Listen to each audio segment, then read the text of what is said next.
पिछले लेक्चर में हमने पढ़ा था कि भारत के इतिहास को स्रोतों के आधार पर हम 3 कालों में बांटते हैं, जिसमें पहला है प्रागैतिहासिक काल, दूसरा है आदि ऐतिहासिक काल और तीसरा है ऐतिहासिक काल। प्रागैतिहासिक काल जिसे हम इंग्लिश में प्री हिस्टोरिक पीरियड को कहते हैं और आदि ऐतिहासिक काल जिसे हम इंग्लिश में प्रोटो हिस्टोरिक पीरियड कहते हैं। ऐतिहासिक काल जिसे हम हिस्टोरिक पीरियड कहते हैं। स्रोतों के आधार पर यानी इन्हें जानने के स्रोतों के आधार पर इन्हें 3 कालों में बांटा गया है। ये ऐसा काल है प्रागैतिहासिक काल जिसमें हमारे पास सिर्फ पुरातात्विक साक्ष्य होते हैं। इसके अलावा इसे जानने के लिए हमारे पास दूसरा कोई साक्ष्य उपलब्ध नहीं है, जैसे कि कोई लिखित साक्ष्य उपलब्ध नहीं है। आदि ऐतिहासिक काल एक ऐसा काल जिसमें हमारे पास पुरातात्विक और लिखित दोनों प्रकार के साक्ष्य हैं, लेकिन जो लिखित साक्ष्य हैं उन्हें हम अभी तक पढ़ नहीं पाए हैं कि उन्होंने क्या लिखा था। तो ये हमने समझा था। प्रागैतिहासिक काल जिसे हम पाषाण काल कहते हैं, इसे हम 3 भागों में बांटते हैं, पुरा पाषाण काल, मध्य पाषाण काल, नव पाषाण काल। ठीक है। इस समय मनुष्य असभ्य व बर्बर प्रकृति का था प्रागैतिहासिक काल में। दूसरा जो था वो था ऐतिहासिक काल, जहाँ लिपि को पढ़ा नहीं जा सका। लिपि तो मिली थी लेकिन उसे हम पढ़ नहीं सके। इसमें आती है हमारी सिंधु घाटी सभ्यता और वैदिक सभ्यता। तीसरा था हमारा ऐतिहासिक काल। ऐतिहासिक काल एक ऐसा काल जहाँ पर हमें पुरातात्विक और लिखित साक्ष्य दोनों मिलते हैं, उसके साथ साथ हमें विदेशी विवरण भी मिलते हैं। मनुष्य यहाँ पर सभ्य बन चुका था। इसी के अंतर्गत हम पढ़ते हैं प्राचीन भारत का इतिहास, मध्यकालीन भारत और आधुनिक भारत। तो ये हमने उस दिन देखा था। आज हम पढ़ेंगे प्राग ऐतिहासिक काल, प्री हिस्टोरिक पीरियड। ये क्या है, इसे कितने भागों में बांटा गया है और इसके बारे में आज हम जानेंगे। तो अभी हम शुरू करते हैं प्रागैतिहासिक काल। ये है हमारा प्रागैतिहासिक काल यानी प्रस्तर युग। प्रस्तर का अर्थ होता है पाषाण यानी कि पत्थर। एक ऐसा काल जिसका अध्ययन हम मानव के द्वारा अपने प्रयोग में लाए गए औजारों के आधार पर, वो किस प्रकार के औजारों का प्रयोग करता था उसके आधार पर जिस काल का हम अध्ययन करते हैं उसे कहते हैं हम प्रागैतिहासिक काल यानी प्री हिस्टोरिक पीरियड। ये जो प्रागैतिहासिक काल यानी प्रागैतिहासिक शब्द है, इसका सबसे पहले प्रयोग, इस शब्द का सबसे पहले प्रयोग किया था 1851 में डेनियल विल्सन ने। डेनियल विल्सन नाम से ही पता चल रहा है कि ये एक अंग्रेज अधिकारी हुआ। और ये अंग्रेज अधिकारी ही क्यों था? वो इसलिए जब अंग्रेज आए थे तो उन्होंने ही हमारे यहाँ पर पुरातत्व की खुदाई का कार्य शुरू किया था। जो मानव विकास है यानी मनुष्य की उत्पत्ति हुई, उसके बाद वह एक असभ्य था, असभ्य और बर्बर इंसान था जो कि पेड़ों पर रहता था। वहाँ से जब वो उतरकर नीचे आया यानी जब वह धरातल पर आया और उसने रहना शुरू किया, ये जो सारी प्रक्रिया है, ये पूरी प्रक्रिया यानी मानव के विकास की प्रक्रिया, इसका अध्ययन 3 युगों में करते हैं। कितने युगों में करते हैं? 3 युगों में। पहला है प्रस्तर युग, दूसरा है ताम्र पाषाण काल और तीसरा है लोह युग। अब इसके नाम से हमें पता चल रहा है जब मानव पत्थरों का उपयोग करता था तो उस युग को हमने कह दिया प्रस्तर युग, और जब मानव तांबे से बने औजारों का प्रयोग करता था तो वह कहलाया ताम्र पाषाण काल, और जब मानव लोहे से बने औजारों का प्रयोग करता था तो वो कहलाया लोह युग। तो इस प्रकार से जो मानव का विकास हुआ, मानव के विकास का अध्ययन हमने 3 युगों में करना है। प्रस्तर युग जो है हमारा पाषाण काल, तो एक वैज्ञानिक थे, एक विद्वान थे, जॉन लुबाक नाम था उनका, एक वैज्ञानिक जिनका नाम था जॉन लुबाक। उन्होंने इस पाषाण काल को 2 भागों में बांटा। कितने भागों में? 2 भागों में। पहला पुरा पाषाण काल और दूसरा नव पाषाण काल। पुरापाषाण काल पैलियोलिथिक पीरियड और नवपाषाण काल न्यूलिथिक पीरियड। अब हम एक और चीज जानेंगे और वो क्या है, वो है इन दोनों काल के बीच में भी एक काल था। इन दोनों काल के बीच में भी एक काल था।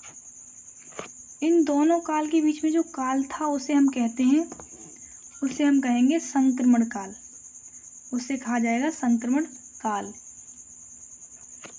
संक्रमण काल एक ऐसा काल जहाँ पुरापाषाण काल का अंत हो रहा था और नवपाषाण काल की शुरुआत हो रही थी।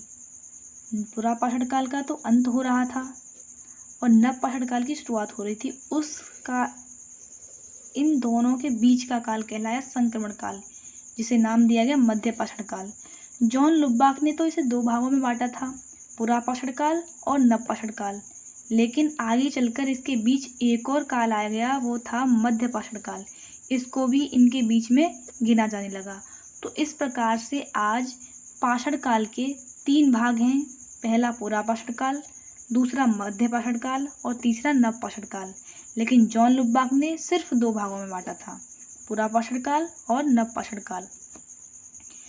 पुरापाषाण काल का जो टाइम पीरियड है वो 5 लाख BC यानी बिफोर क्राइस्ट, जब ईसा मसीह का जन्म हुआ था उससे पहले, यानी ईसा पूर्व, जिसे हम शॉर्ट में BC लिखते हैं।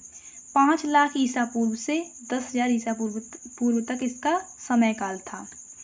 मध्यपाषाण काल का समय क्या था, तो इसका समय था 10,000 ईसा पूर्व से 4,000 ईसा पूर्व। और नवपाषाण काल का समय था 4,000, ये गलत लग गया 400, ये है यहाँ पर 4,000 ईसा पूर्व से 1,000 ईसा पूर्व। ठीक है। अब ये क्या है, ये काल क्यों बनाया गया? देखिए, जब मानव आखेटक और खाद्य संग्राहक था, जब मानव आखेटक और खाद्य संग्राहक, आखेटक का अर्थ होता है शिकारी। जब मनुष्य शिकारी था और खाद्य संग्राहक यानी वह अपने लिए भोजन की तलाश करता था, अपना भोजन इकट्ठा करता था, वो काल था पुरापाषाण काल। इस काल में मनुष्य क्या करता था, आखेटक और खाद्य संग्राहक। दूसरा काल जो है वो मध्यपाषाण काल है। ये काल है जब व्यक्ति आखेटक और पशुपालक बन गया, यानी वो शिकार करता था और पशु पालता था। इस समय वो पशु पालने लगा और अपने भोजन के लिए शिकार भी करता था। नवपाषाण काल एक ऐसा काल हो गया जहाँ पर मनुष्य खाद्य उत्पादक बन गया, यानी वह कृषि की जानकारी उसे हो गई, वो अपना खाद्य उत्पाद करने लगा, अपने खाद्य का उत्पादन करने लगा। ये 3 काल हैं और इसमें मनुष्य बदलता चला गया है। ये मनुष्य के विकास का क्रम है। यहाँ वो कैसा था, इसके बाद दूसरे काल में वो कैसा हुआ और तीसरे काल में वो कैसा हो गया। ये पाषाण काल है क्योंकि यहाँ जो मनुष्य ने औजार यूज़ यानी उपयोग किए हैं वो थे पत्थरों के औजार। लेकिन इस समय उसके औजार अलग अलग होंगे, कहीं पर छोटे होंगे, कहीं पर बड़े होंगे, इस तरह के औजार होंगे। अभी हम एक और चीज़ देखेंगे और वो है ये पुरापाषाण काल को हम 3 भागों में बांटते हैं। पहला है निम्न पुरापाषाण काल, दूसरा है मध्य पुरापाषाण काल और तीसरा है उच्च पुरापाषाण काल। इसमें कंफ्यूज नहीं होना है, ये पुरापाषाण काल था, ये मध्यपाषाण काल था, ये नवपाषाण काल था, जो कि पाषाण काल के भाग हैं। लेकिन पुरापाषाण काल को भी 3 भागों में बांटा गया है, जो है निम्न पुरापाषाण काल, मध्य पुरापाषाण काल और उच्च पुरापाषाण काल। अब कभी कभी हमें ये और ये दोनों सेम लगते हैं, मध्य पुरापाषाण काल और मध्यपाषाण काल, लेकिन ये सेम नहीं है। मध्य पुरापाषाण काल ये है पुरापाषाण काल का भाग और मध्यपाषाण काल ये है पाषाण काल का भाग। ठीक है। निम्न पुरापाषाण काल एक ऐसा काल जो पुरापाषाण काल का सबसे निम्न यानी सबसे आरंभिक अवस्था थी, वो थी निम्न पुरापाषाण काल। और जब पुरापाषाण काल की हम मध्य अवस्था पर, बीच की अवस्था पर पहुंचते हैं तो वो थी मध्य पुरापाषाण काल। उच्च पुरापाषाण काल, इसका अर्थ है जब पुरापाषाण काल के अंतिम समय में हम पहुंचते हैं तो वो है उच्च पुरापाषाण काल, जहाँ हमें अलग अलग तरीके के औजार देखने को मिलेंगे।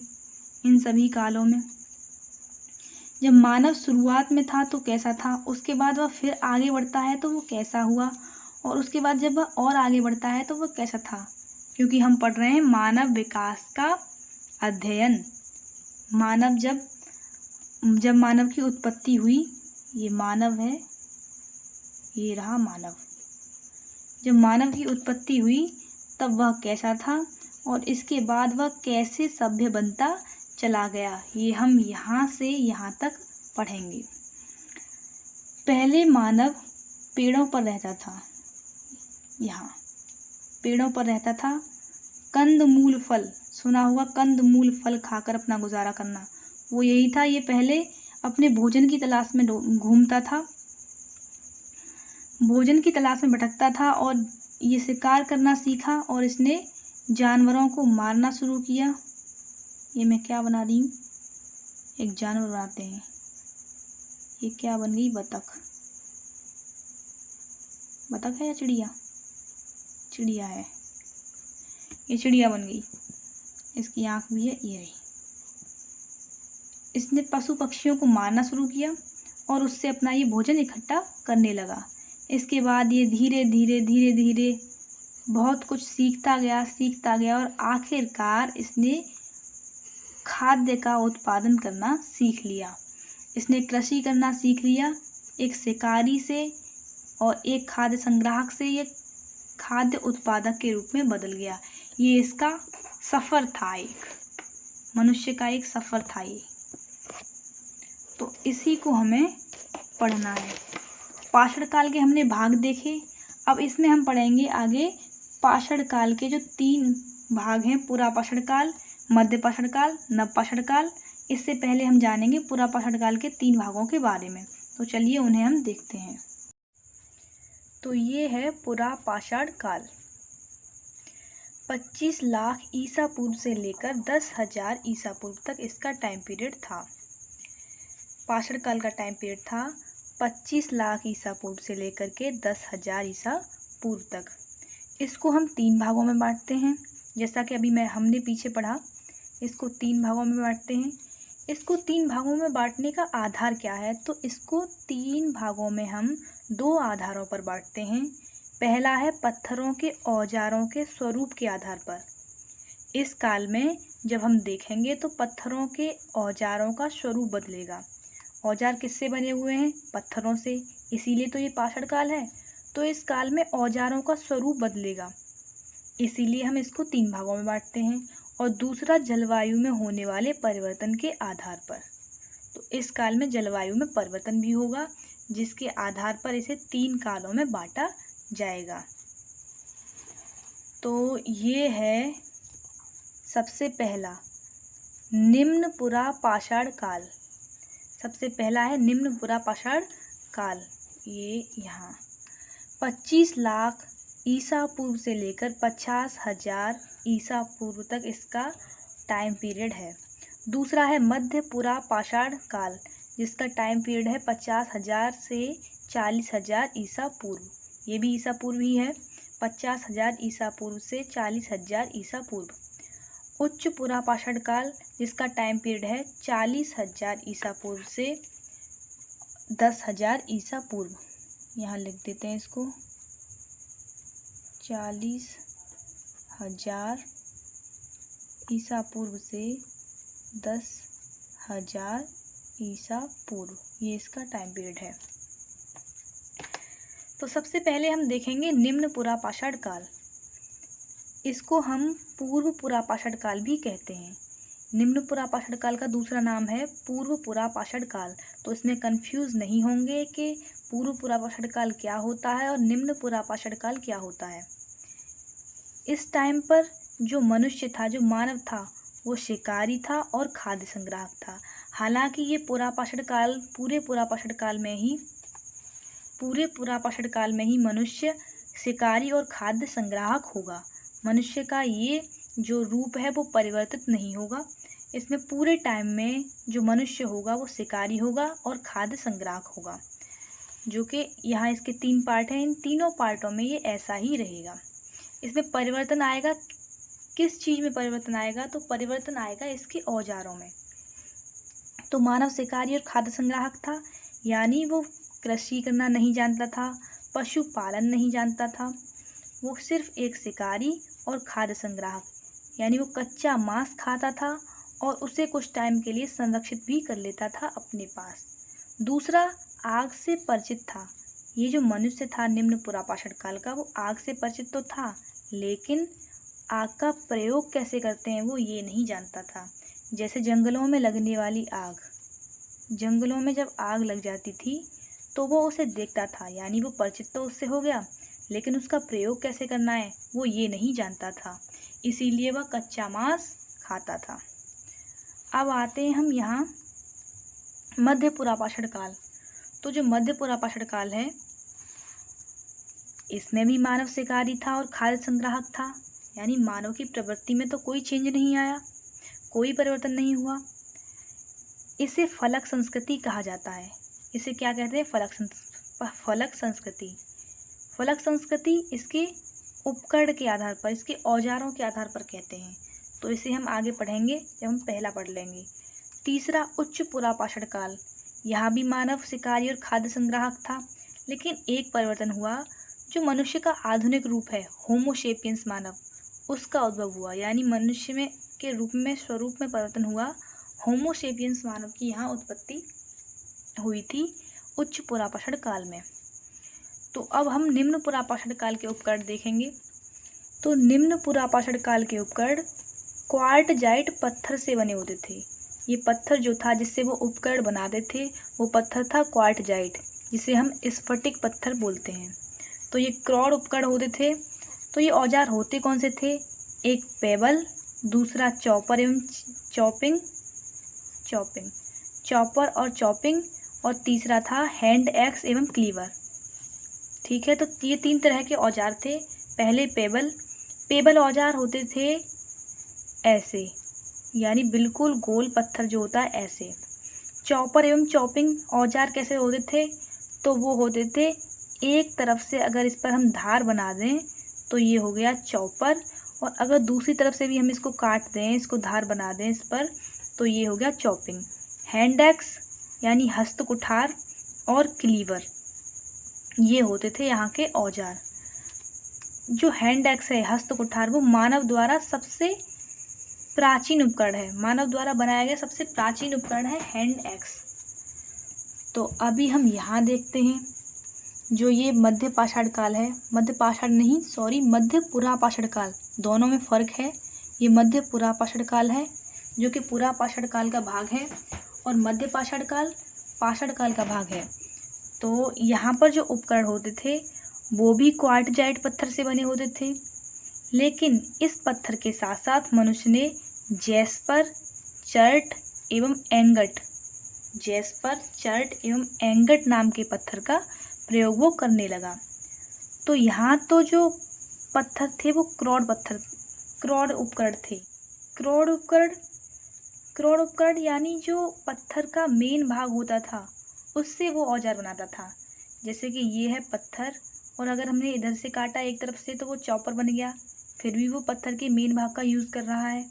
अगर हमने इसे दोनों तरफ से काटा तो वो चॉपिंग बन गया, फिर भी हम पत्थर के जो है वो मेन भाग का इस्तेमाल कर रहे हैं। तो इस तरह से ये हमारे क्रॉड का मतलब होता था पत्थर का मेन भाग। यहाँ आ रहे हैं हम सल्क एवं फलक। जो उपकरण थे वो सल्क एवं फलक तकनीकी से बनाए गए होते थे। सल्क एवं फलक क्या हुआ? जैसे कि ये है हमारा पत्थर, और इससे हमने इधर से काटा तो ये बन गया हमारा चॉपर। जो ये भाग है, ये जो भाग है, जब ये निकल आया तो ये है हमारा सल्क यानी फलक। इससे औजार बनाए जाते थे जो कि बहुत छोटे हो गए। तो मध्य पुरापाषाण काल में औजार छोटे और थोड़े हल्के बनने लगे। ये सल्क से बने होते थे, और सल्क को हम कहते हैं फलक से बने होते थे। इसीलिए मध्य पाषाणकालीन संस्कृति को हम कहते थे फलक संस्कृति। तो इसमें जो उपकरण इस्तेमाल किए जाते थे वो कौन से थे, यानी जो औजार थे, जो औजार बनाए जाते थे वो क्या नाम थे उनके, तो ये सभी तो थे, payable, chopper, chopping, hand axe एवं क्लीवर। इनके साथ साथ स्क्रैपर, पॉइंट और ब्यूरिन का भी मनुष्य ने प्रयोग शुरू कर दिया। तो यहाँ हम बदलाव देख रहे हैं किस चीज़ का, तो यहाँ हम बदलाव देख रहे हैं मनुष्य के द्वारा प्रयोग किए गए औजारों का। इसीलिए काल एक ही है, काल एक ही है, पुरापाषाण काल। इसी काल में हमने 3 तरह के औजार देखे हैं। औजार, मनुष्य के औजारों में बदलाव हुआ, इसीलिए इसे हमने 3 भागों में बांट दिया। यहाँ ये है उच्च पुरापाषाण काल। तो यहाँ पर जो उपकरण होते थे वो पत्थर, क्वार्टजाइट पत्थर का भी इस्तेमाल कर रहे हैं यहाँ पे, और वो जैस्पर, चर्ट और एंगट पत्थर का भी प्रयोग कर रहे हैं। इसके साथ साथ उन्होंने एक और पत्थर का प्रयोग करने लगे, वो था फ्लिंट पत्थर। उन्हें जब वह पत्थर मिला तो वह इसका भी उपयोग करने लगे, वो था फ्लिंट पत्थर। अब ये क्या करने लगे, तो ये ब्लेड उपकरण का इस्तेमाल करने लगे। यहाँ हमने देखा क्रॉड उपकरण, क्रॉड तकनीकी यानी क्रॉड उपकरण का इस्तेमाल कर रहे थे। यहाँ फलक का इस्तेमाल कर रहे थे, और यहाँ कर रहे हैं ब्लेड उपकरण का इस्तेमाल। ब्लेड जो कि दोनों तरफ से धारदार होता था। तो ये इसका भी छोटा रूप होता था। प्रमुख उपकरण यानी प्रमुख औजार जो थे वो कौन से थे, ब्यूरिन, पॉइंट और स्क्रैपर। ये यहाँ पर भी थे, ये यहाँ पर भी हैं, लेकिन इनका यहाँ पर बहुतायत में उपयोग होने लगा, जबकि ये पेबल, चॉपर, चॉपिंग और हैंड एक्स क्लीवर का इस्तेमाल यहाँ कम करने लगे और इनके इस्तेमाल ज़्यादा करने लगे। जबकि यहाँ पर ये स्क्रैपर, पॉइंट और ब्यूरिन के साथ साथ इनका इस्तेमाल भी करते थे, जो कि ये निम्न पुरापाषाण काल में औजारों का इस्तेमाल किया करते थे। यहाँ पर इन्होंने इस पर अत्यधिक ध्यान देना शुरू कर दिया। और ये जो उपकरण होते थे वो उपकरण थे हड्डी के, नहीं, ये उपकरण हड्डी के नहीं थे, ये पत्थर के ही थे, लेकिन इन्होंने यहाँ शुरुआती दौर शुरू कर दिया हड्डी के उपकरणों का, यानी पत्थर के साथ साथ यहाँ हड्डी के उपकरण भी आने शुरू हो गए थे। इसीलिए इसे हम क्या कहते हैं, ब्लेड ब्यूरिन संस्कृति, क्योंकि सबसे अधिक मात्रा में ब्यूरिन औजार उपयोग में लाया जाता था और उसकी तकनीक क्या थी, तो ब्लेड उपकरण हुआ करता था। इसीलिए इसे कहते हैं हम ब्लेड ब्यूरिन संस्कृति। यहाँ पर हमें चित्रकारी के साक्ष्य भी मिलते हैं उच्च पुरापाषाण काल में। जो भीमबेटका की गुफाओं में चित्र हैं वो उच्च पुरापाषाण काल के ही हैं। तो हमने पुरापाषाण काल को जाना, जो कि 3 भागों में बटा हुआ है। उसका आधार है पत्थरों के औजारों के स्वरूप, और दूसरा जलवायु में होने वाला परिवर्तन। ये हिमयुग था। पुरापाषाण काल में कौन सा युग था, हिमयुग था। तो हमने ये जाना। अब यहाँ हम देखते हैं कि जो पुरापाषाण काल के औजार हैं उनकी साइट क्या है। साइट मतलब हमारे इंडिया में जहाँ से ये पत्थर पाए गए हैं, जिस जगह से ये पत्थर पाए गए हैं वो जगह कौन सी थी, उसे ही कह देते हैं हम स्थल, उसी को हम स्थल कह देते हैं। जैसे सोहन घाटी जो कि पाकिस्तान में है, यहाँ नदी है सोहन घाटी नदी, यहाँ से जो स्थल, यहाँ से हमें कुछ उपकरण मिले हैं तो ये हो गई सोहन घाटी स्थल। बेलन घाटी जो कि यूपी में है, वहाँ से हमें कुछ वहाँ से कुछ उपकरण प्राप्त हुए या कोई साक्ष्य हमें मिला तो वो हो गया पुरापाषाण काल का साक्ष्य, तो ये स्थल हो गया इसका। नर्मदा और सोन नदी से हमें कुछ मिला तो वो अलग हो गया। तुंगभद्रा नदी घाटी जो कि कर्नाटक में है, वहाँ से कुछ मिला तो वो हो गया। और आंध्र प्रदेश की नदी घाटी गिदलूर व निल्लौर, अभी ऐसे बहुत सारे स्थल हैं, लेकिन यहाँ पर मैंने कुछ स्थलों के नाम दे दिए हैं जो ये हैं सोहन नदी घाटी, वेलन नदी घाटी, नर्मदा एवं सोन नदी घाटी, तुंगभद्रा नदी घाटी और गिदलूर व निल्लौर नदी घाटी। ये सब क्या है, पुरापाषाण काल के स्थल हैं जहाँ से हमें यहाँ के साक्ष्य मिलते हैं। तो हमने पुरापाषाण काल पढ़ा। अब हम पढ़ेंगे मध्यपाषाण काल। तो इससे आगे हम बढ़ेंगे मध्यपाषाण काल की ओर।